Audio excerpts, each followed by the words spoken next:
Hey, hello everyone. Good evening. Hi. Thank you all so much for coming out tonight. This is such an incredible crowd. Hi everyone. All right, we are so excited to get going with tonight's event. My name is Amali and I'm the events director here at Books Are Magic. So, as I just said, we are so excited to have Delia Kai and Sarah Thankam Mathews with us tonight to celebrate the launch of Delia's debut novel, Central Places. But before we get into all of that, I just have a few logistics to point out for how tonight's event is going to go. First off, we do ask that you keep your mask on at all times while inside. We will be doing a hand-raised audience Q&A towards the end of tonight's event, so please start thinking of questions to ask and hold on to them. After the talk tonight, Delia will be signing and personalizing books at the table next to where you checked in. We'll let you know where and when to start lining up for that. I know Melissa just handed out some raffle tickets. We will be doing a drawing at the very end of the conversation, so stay tuned. And lastly, if you're joining us virtually on the YouTube live stream, we'd love to encourage you to buy a copy of Central Places online using the link in the live stream description. All right, let's get into this. Central Places follows Audrey Zhou as she returns to Hickory Grove, Illinois, for the first time in almost a decade to introduce her very tall, very white fiancé to her Chinese immigrant parents. What follows is an incredibly moving story of cultural identity and differences, familial bonds, and romantic loves, both past and present. Delia Kai is a graduate of the Missouri School of Journalism, and her writing has appeared in BuzzFeed, GQ, The Cut, and Catapult. She is currently a senior correspondent at Vanity Fair and lives here in Brooklyn. Central Places is her first novel. And as I mentioned earlier, Sarah Thankam Mathews joins Delia in conversation tonight. Sarah's work has been published in Best American Short Stories, and she's a recipient of the fellowships from Asian American Writers Workshop and the Iowa Writers Workshop. All This Could Be Different, her debut novel, was shortlisted for the Discover Prize and the National Book Award. All right, that's all from me. Without any further delay, please join me in giving Delia and Sarah a very warm welcome.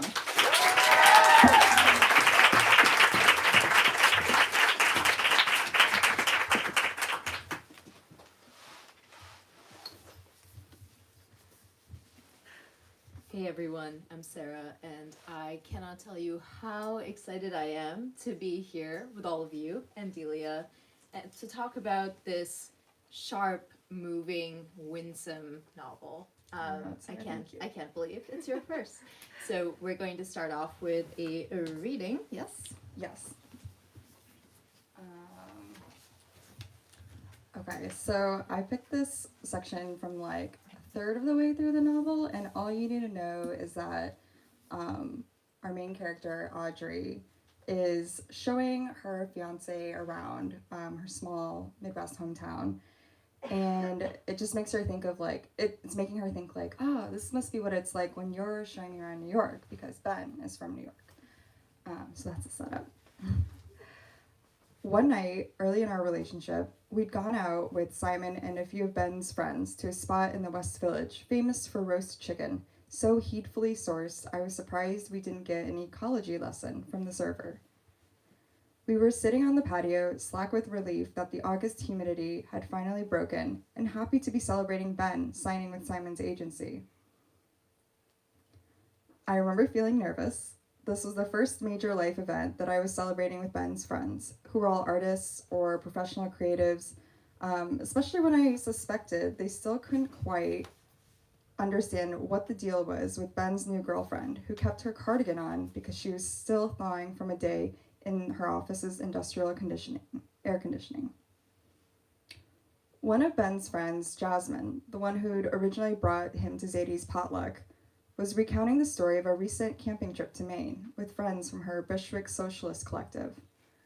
We were all listening over plates scraped conscientiously clean of the chicken, which had unfortunately been worth the hype. I'd even taken a picture and posted the meal on Instagram as part of a post congratulating Ben's success.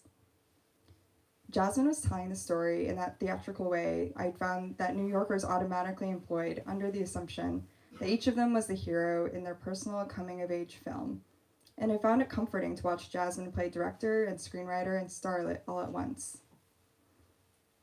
I was content to sit back and sip the Chardonnay Simon ordered for the table, which helped with my nerves, especially as Ben's friends got progressively drunker. Ben had his hand on my knee and looked thrilled by Jasmine's camping escapades. "We should go this fall," he said to me. "There's a great spot in the Poconos my parents used to take us when we were kids. I'd love to show you." The other friends at the table nodded eagerly. I remember noting with satisfaction how we had presented as a rather photogenically mixed group. Ben's agent, Simon, and the girl on my right were black. Jasmine was Asian too, possibly Filipino. If I had worried that Ben was the kind of guy who acted like some citizen of the world, but who only actually hung out with his white NYU friends, this night put me at ease. So much, in fact, that I snorted and rolled my eyes and said, louder than I intended, "I don't think my parents came to America so I could sleep on the ground on purpose." It was supposed to be funny. I thought I was riffing on another bit Ben and I already had between us at that point about how I was so obviously the high maintenance one in the relationship, the one who wanted the shiny one bedroom on Bedford, who'd rather go out to the store and buy bread like a normal capitalist instead of spending a Saturday afternoon coaxing along homemade sourdough. At any rate, my comment forced the conversation to a pause. I glanced around and smiled, feeling suddenly stupid. Simon gave me a grin and said he agreed with me, though as the dinner's official host, I knew he was just being nice. "Oh, your parents are immigrants too?" Jasmine asked. I nodded. In a rush of recognition, she told me about her mom, who still worked at a nail salon in Flushing, and how she'd put Jasmine and her brother through school by herself, while they all shared a one-bedroom apartment with an auntie. It was her mom, Jasmine sighed, who inspired her path into community organizing, which I thought was an interesting way to describe the tweeting frenzies Ben told me Jazz rolled out during her daytime graphic design job. Then Jasmine asked what my parents did. The way she pounded the table in her enthusiasm about her mom made me realize I should probably lie. "Well," I said instead, "my dad's an engineer." I could see the way Jasmine's face flickered, like I had tricked her. She leaned back, rubbing her freshly buzzed head.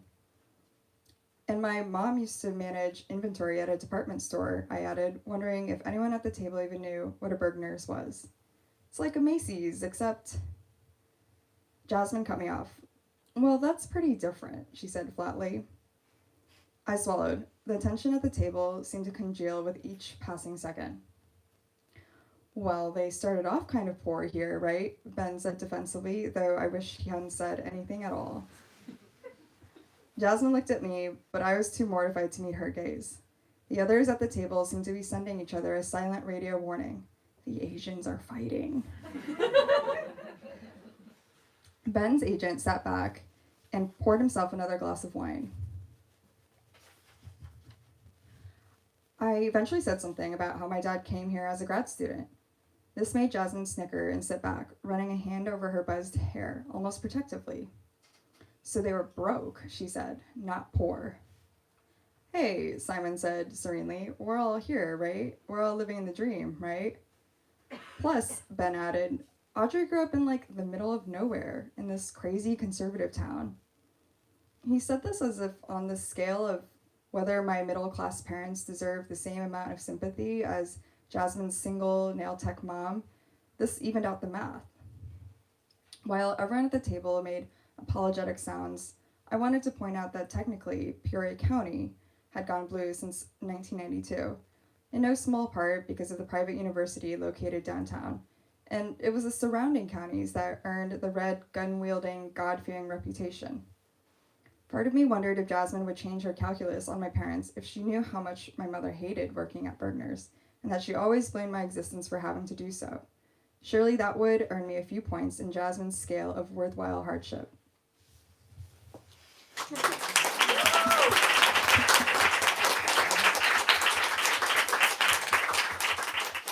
I love that. Okay, so tell us, what was the first seed of Central Places? I'm always interested in origin stories, so bring us in a little bit to what was the earliest like origin point of the book, and also did it change as you found yourself writing it?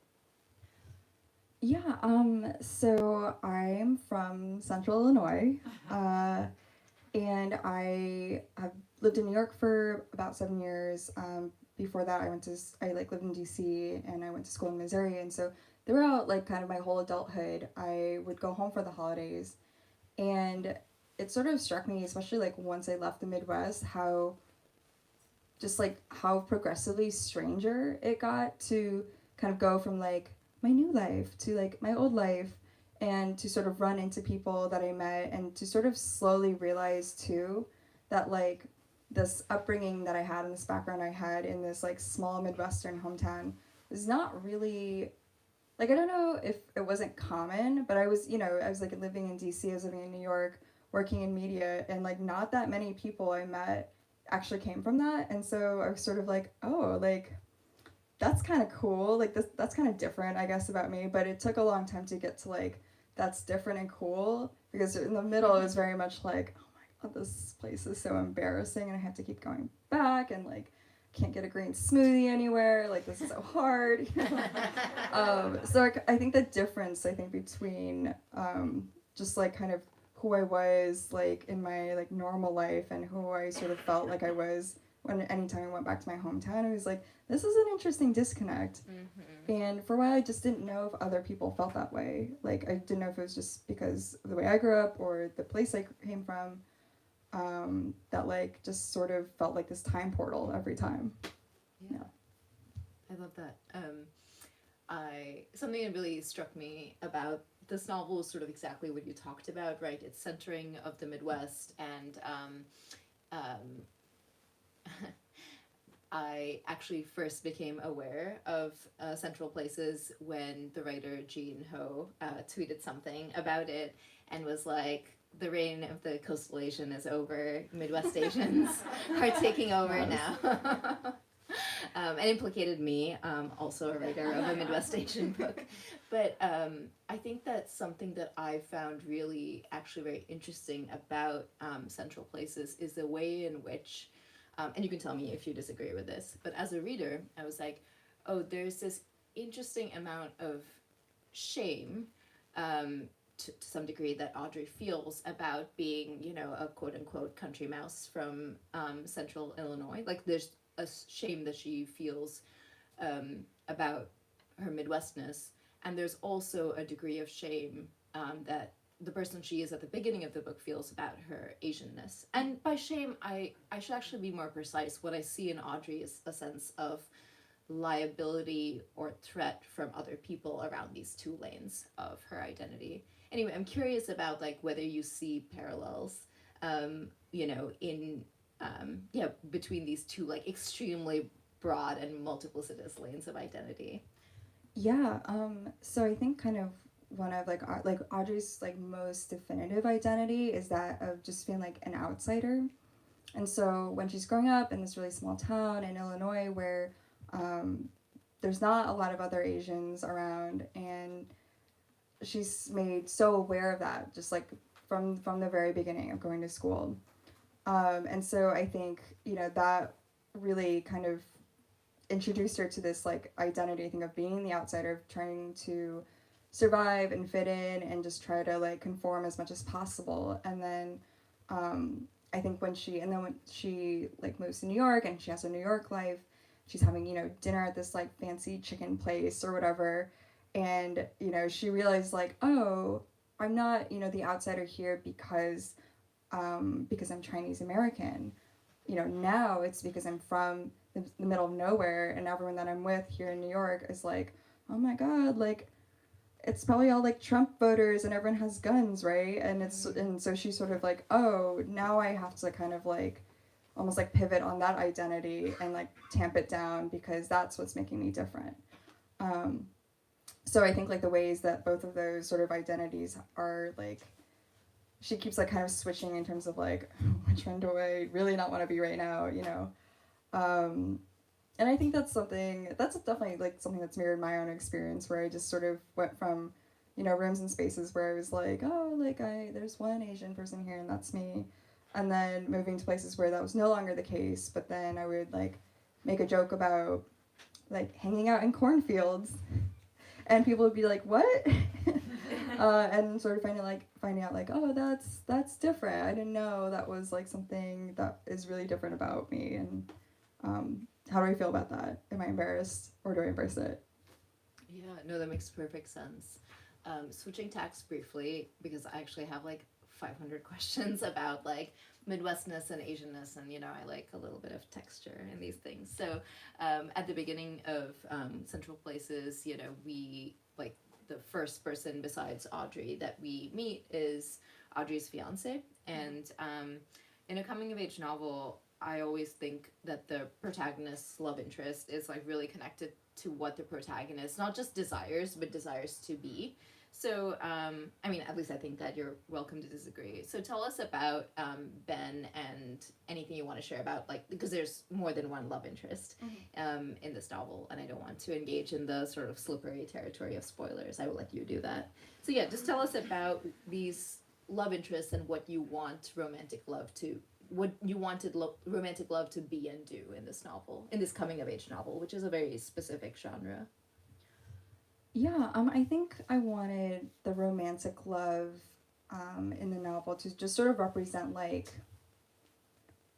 kind of like Audrey's like heart's desire, and not even like this like desire as a person, but just like what am I really seeking, what person can I sort of find where like all the things that I really just like am looking for in life are boiled down into this one person, and maybe they can solve all my problems. So Ben is just sort of this like amazing composite of your classic like Brooklyn like liberal media guy who's like so down with like like going for dim sum and being like, yeah, like I support the cause. Like I love him, but we all know him, right? And I think that like what was so exciting to me about Ben as a character, and I think what draws Audrey to him through kind of the history of their relationship that you get to know through the novel, is just this. He has this like self-assuredness, this sense of like belonging. He's a native New Yorker. He knows exactly where he's supposed to be. He is like a photojournalist, and just like spends his life running around putting himself in uncomfortable situations on purpose. And that's like so wild to Audrey, and I think so. Like choosing to sleep on the ground, right? He's like, I would love this, yeah. And so I think, especially in Ben, he's sort of this embodiment of like I think what almost this like mirror image of like what would life look like if you felt like you always belonged, no matter where you were, if you were super confident wherever you went, and you kind of just like could like had your life in a way like laid out for you, having like really like cool academic wealthy parents, or just a really amazing network in the place where you're from. I think Audrey like looks at Ben in all these ways, and she's just like, oh, I want that. Like, and I think it takes her a while to figure out how to articulate that to herself.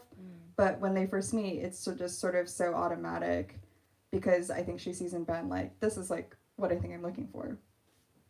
Yeah, I love that. What if anything was the process of writing this novel alongside all the other demands on your time? You have a job in media. Like, did you write at night? Did you take book leave? And also, was there anything you ate or drank a lot of when you wrote this book? These are things I wonder about, so I get to ask them. I drink a lot of hot tea now. Like, I used to never be like a warm. What kind?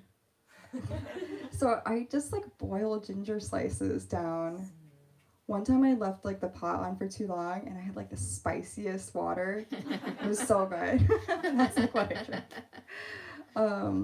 The process of writing it. So I started writing this novel like after I came home from like the last Thanksgiving before COVID. It was like I think like a week or so later, and I was sort of just thinking about that trip, and I just wanted to start. I just kind of wanted to play around with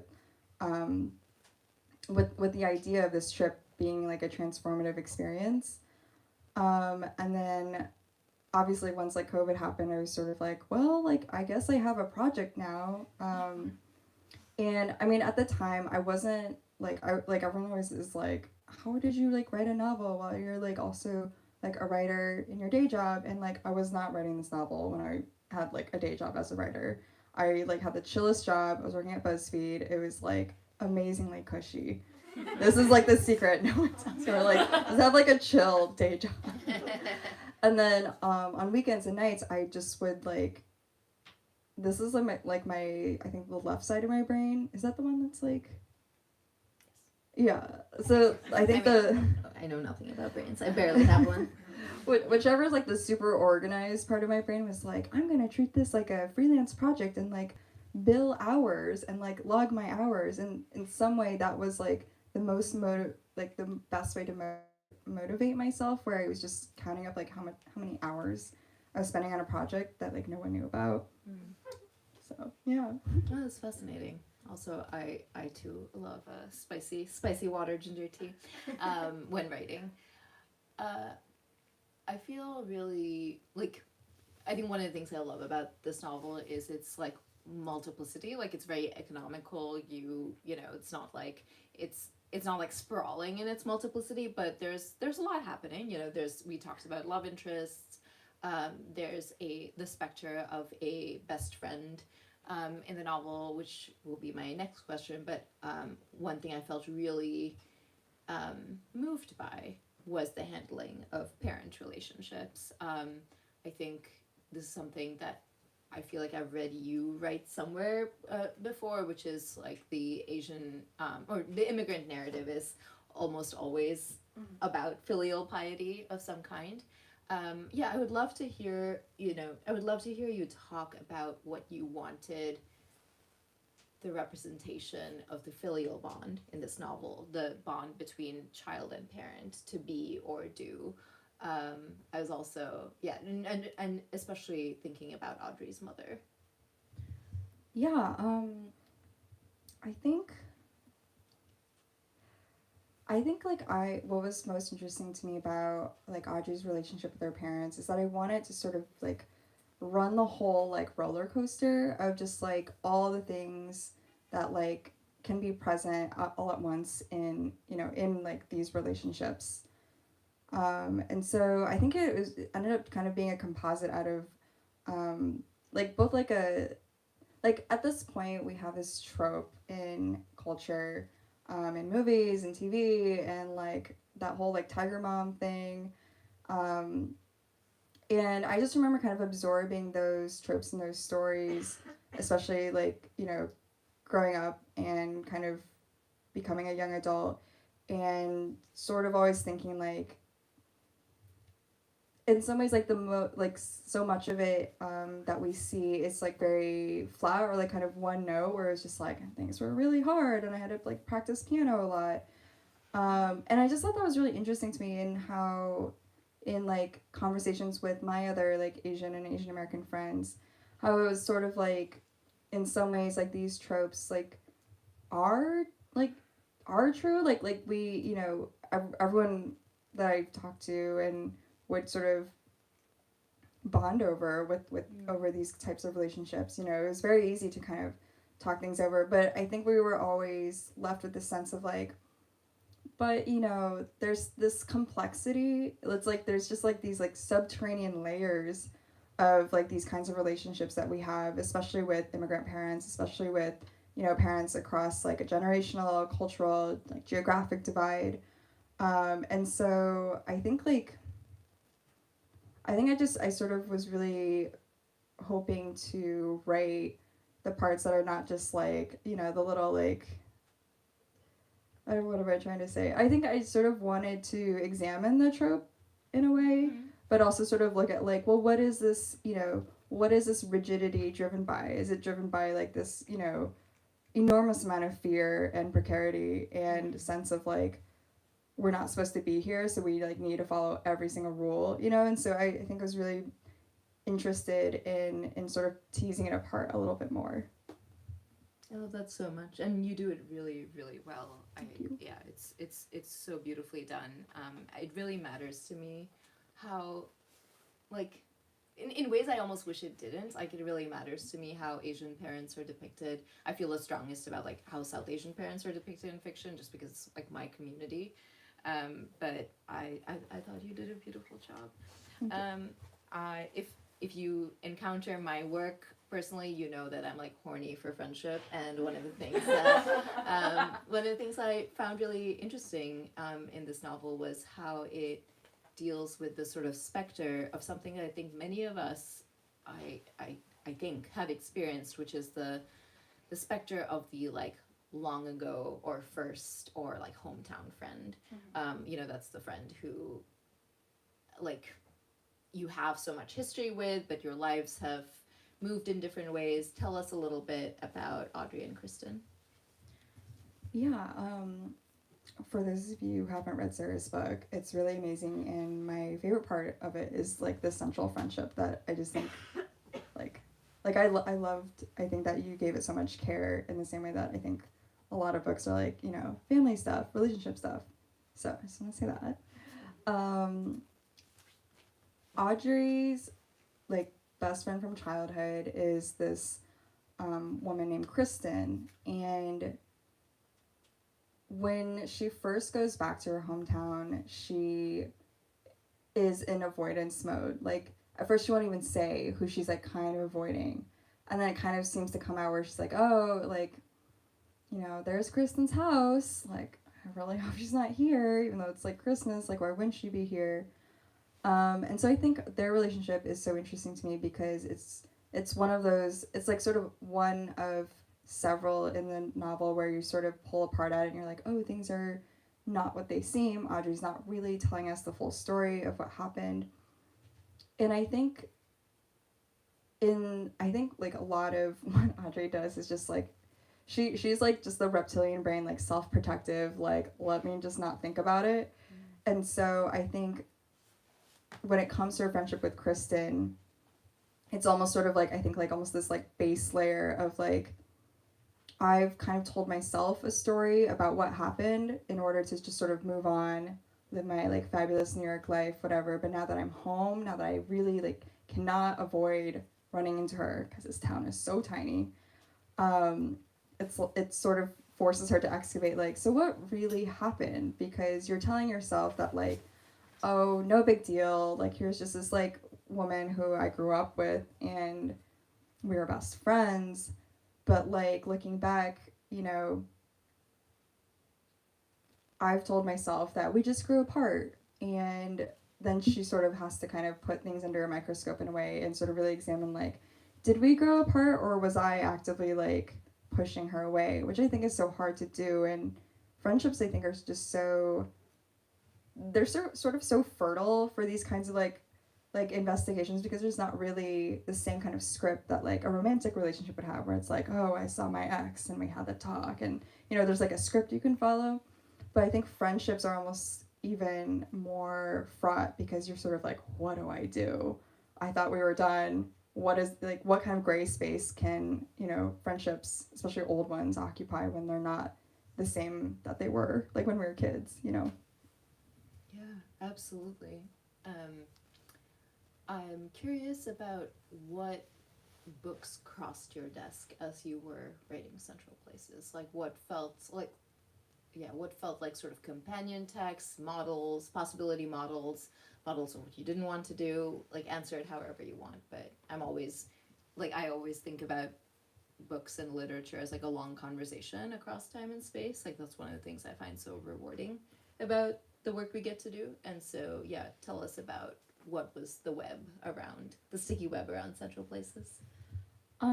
So two come to mind. One was Meg Wolitzer's like novella. I don't even think it's a full novel. It's very short. It's called The Wife. It's really good.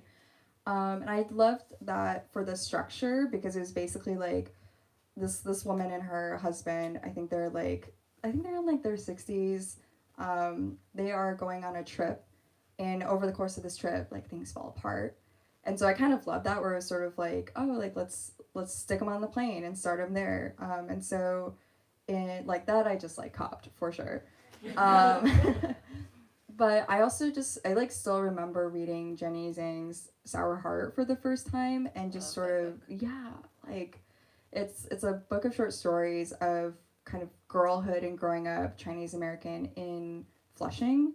And so it's so rooted to this like time and this place of like the 90s and Flushing and this like community, I think, of like this Chinese community where it's kind of taking the point of view of girls kind of like at different points of their girlhood, whether they're like 7 years old or they're like in college and visiting.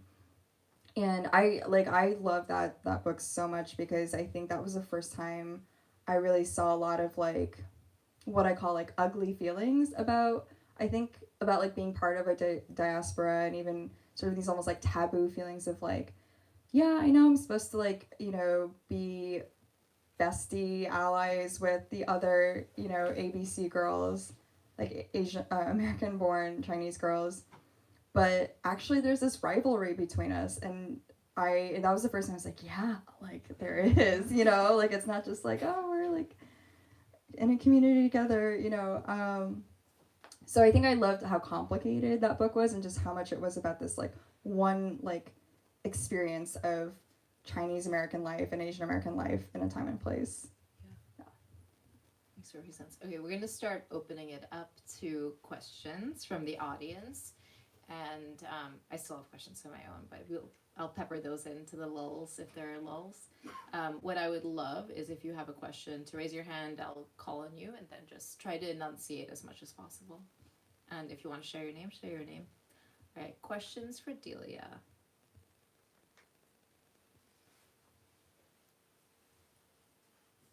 Yes. Who was the first person who read the book when you finished it? So just very quickly repeating it for the live stream. The question was, who was the first person who read the book when you finished it? I sent the first draft. So I wrote the first draft and then I think I edited it myself really fast to get it to like not embarrassing, not super embarrassing, level. And then I asked two friends, Celia and Paul from my college days at Mizzou.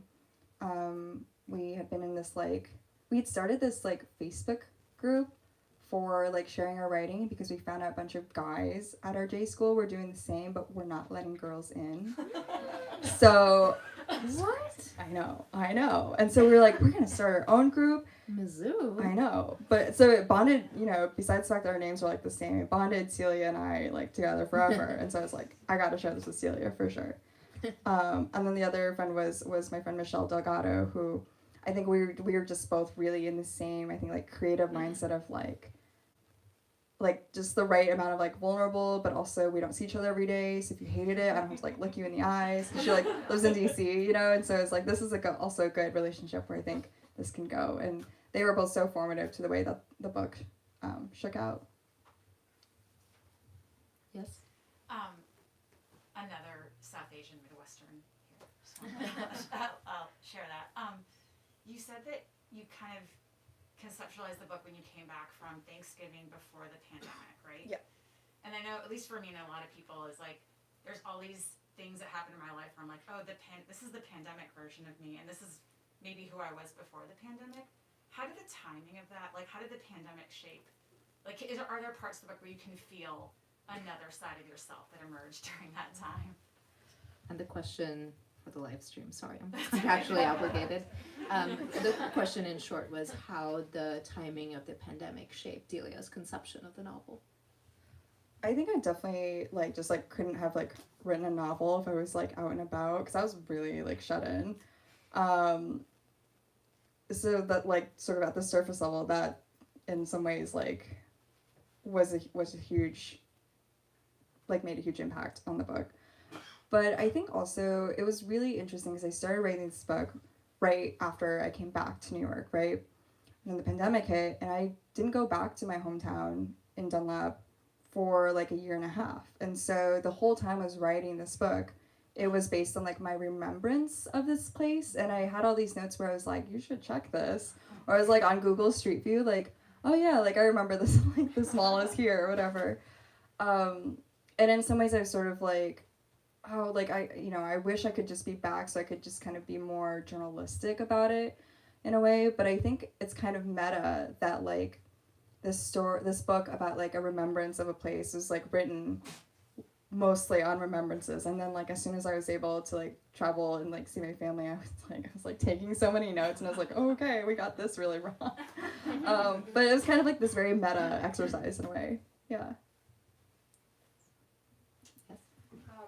My question is about, Sarah referred to the novel as like a coming of age novel, and I think it's like really interesting because it seems to be, I don't know if it's a trend, but I've noticed that there are more novels now that are kind of like coming of age novels when with the protagonist being older, not just like a young adult or 18-year-old, which I think Sarah's book also does really well, and both of your books do a really good job of kind of the protagonist is taking a few steps forward and there's a few steps back and there's this like push and pull. So I'm just curious about like, I guess how you think about that, or what led you to kind of tell that kind of story.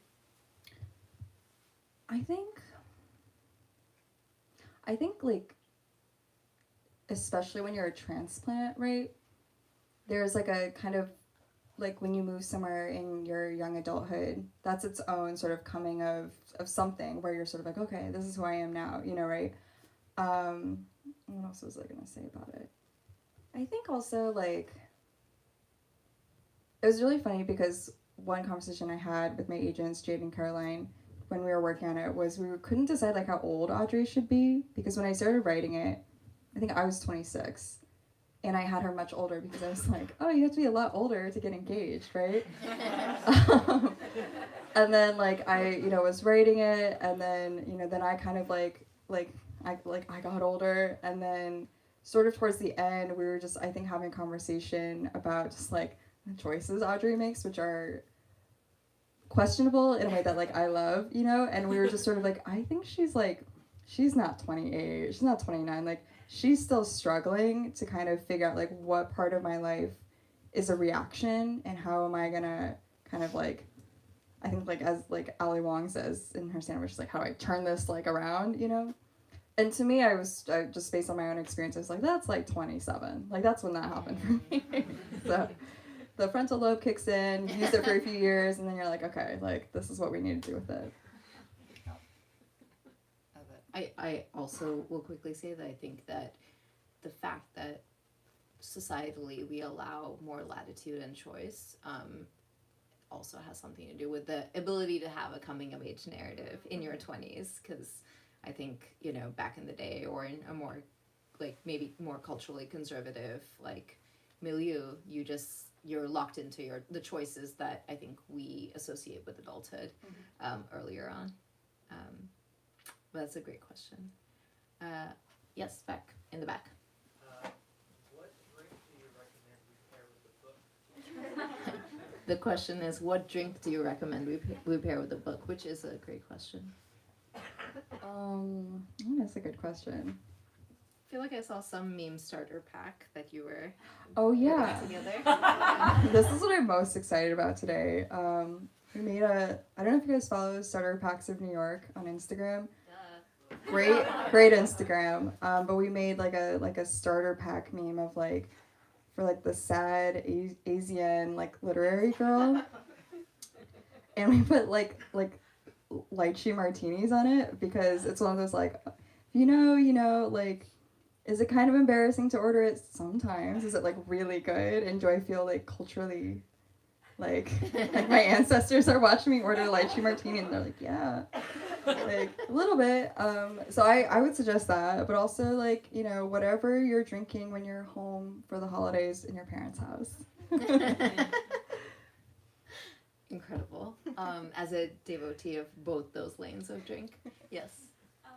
What are the differences in like both your personal process and like the practical process in the different kind of mediums that you write in? So like novel writing, and then your articles for Vanity Fair, and like these links. Like, what are the differences there between all those?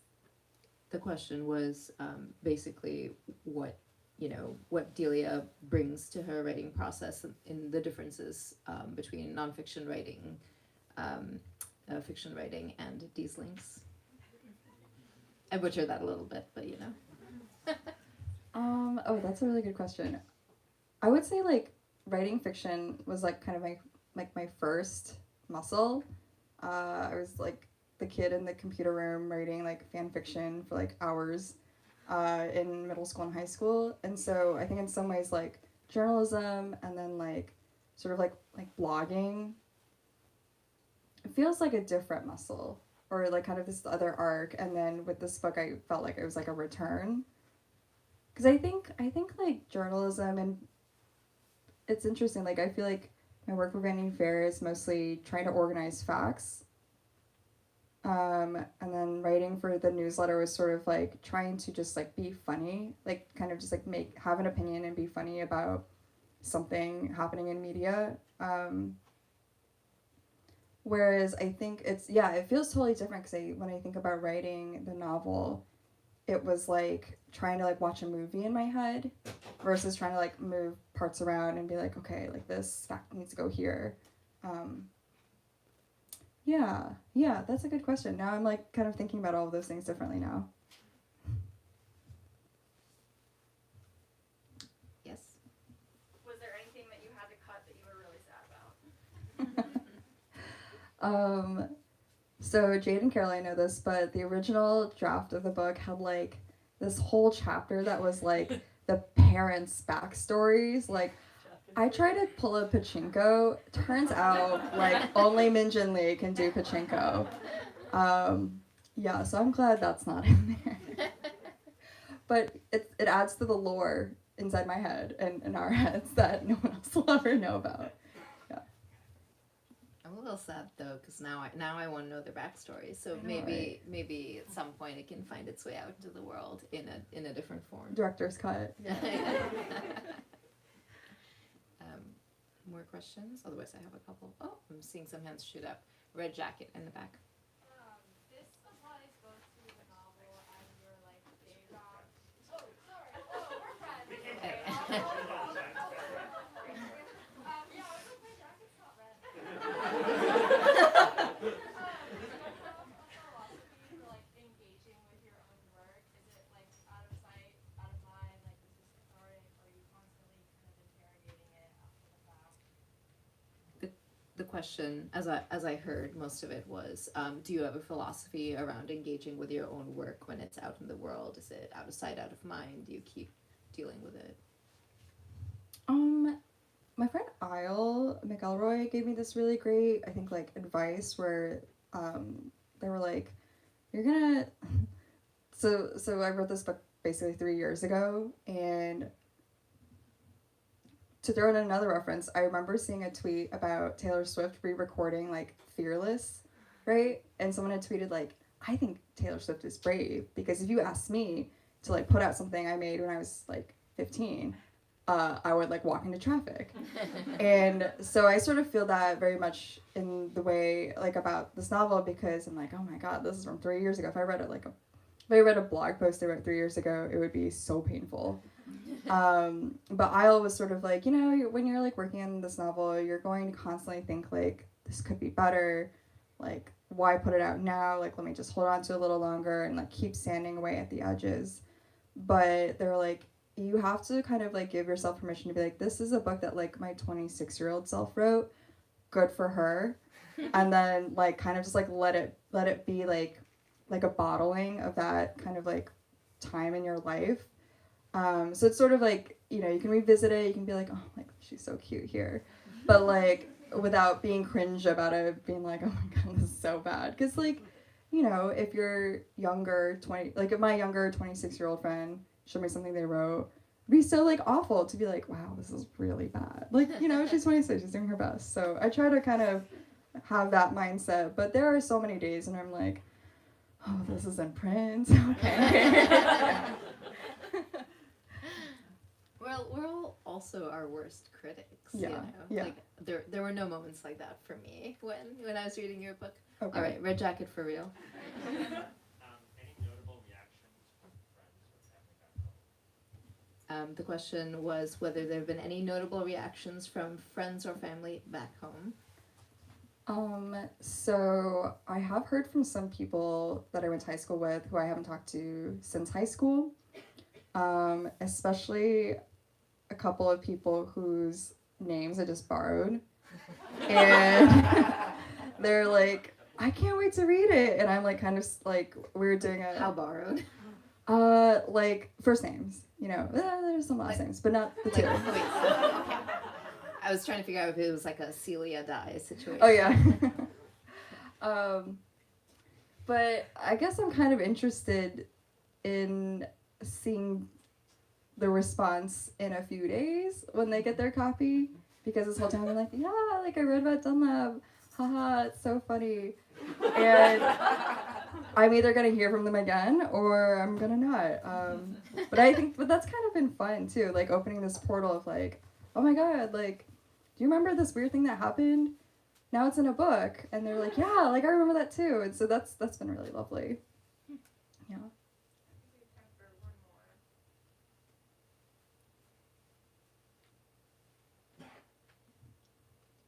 Oh, I'm not seeing hands right now, but I have a question. Please.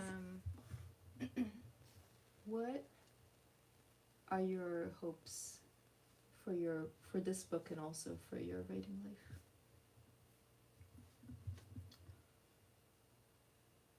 I also have another easy, like another lighter question to follow this up with.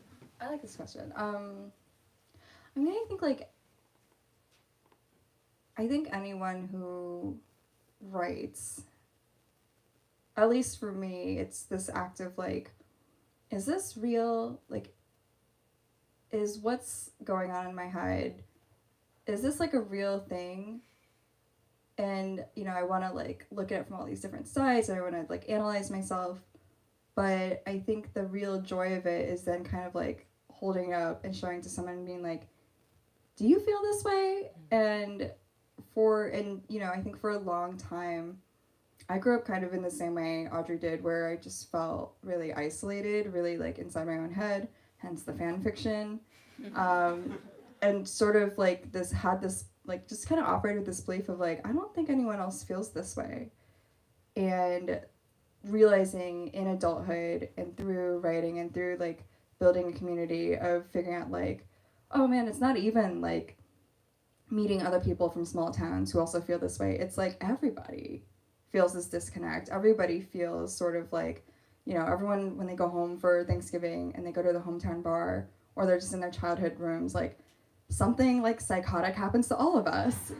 And I was like, oh my god, that's like so amazing. And so I think to be able to solve almost like to answer that question for myself through this novel has been hugely rewarding. And you know, I think what I would love for, you know, so I hope like the book in some small way, like, you know, helps kind of answer that question for other people who maybe have been wondering, like, in this very specific, like, do other people like go through this, you know?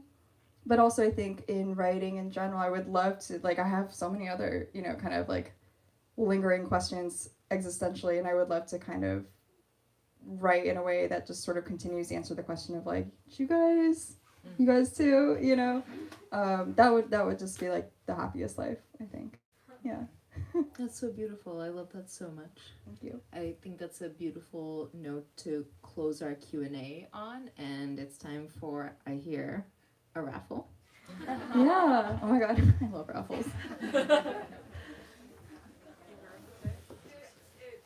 anyone in the audience who has not gotten a raffle ticket yet? Speak now. I'm seeing some hands up, yes. Over here. I'll do this quickly. For those of you following along on the live stream, there are raffle tickets being circulated. Hands up. Put your hand up if you don't have a raffle. We're good, yeah. I Do they don't know deserve what the prize is? No, this is all you from this moment on. Yes.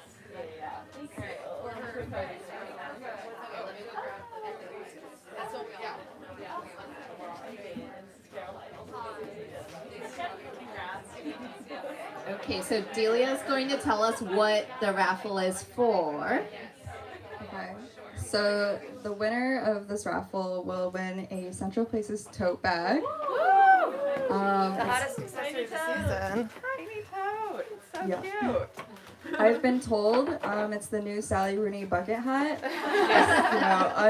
Unaccredited source, but I've been told. Thank you for modeling it. All right. Everybody have their tickets out, or did you want to say anything else? Oh, I say, and it comes with a book, and also little mini books, because I spent a lot of time on Etsy this past winter. Okay, so our winner is the person with the ticket 129015.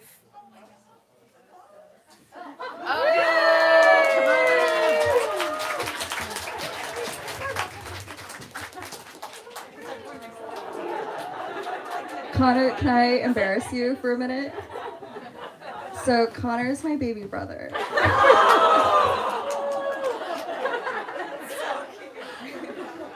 That is adorable and literally the most perfect note to end on. Everyone, read Central Places, talk about Central Places, post Central Places to your Instagram story and your Twitter feed. Word of mouth really matters for books, especially debuts. Hang out, get your books signed, follow Delia and Books Are Magic on all the places you can follow entities.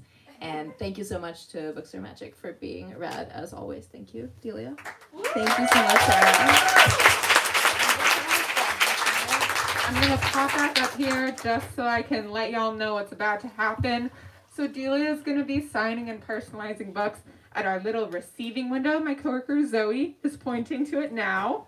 So we ask that you all form a neat-ish line down the center aisle that kind of curves around. Of course, we have plenty of copies available for purchase of both Central Places and All This Could Be Different, two absolutely stunning novels that honestly go very well together, so you should definitely buy both.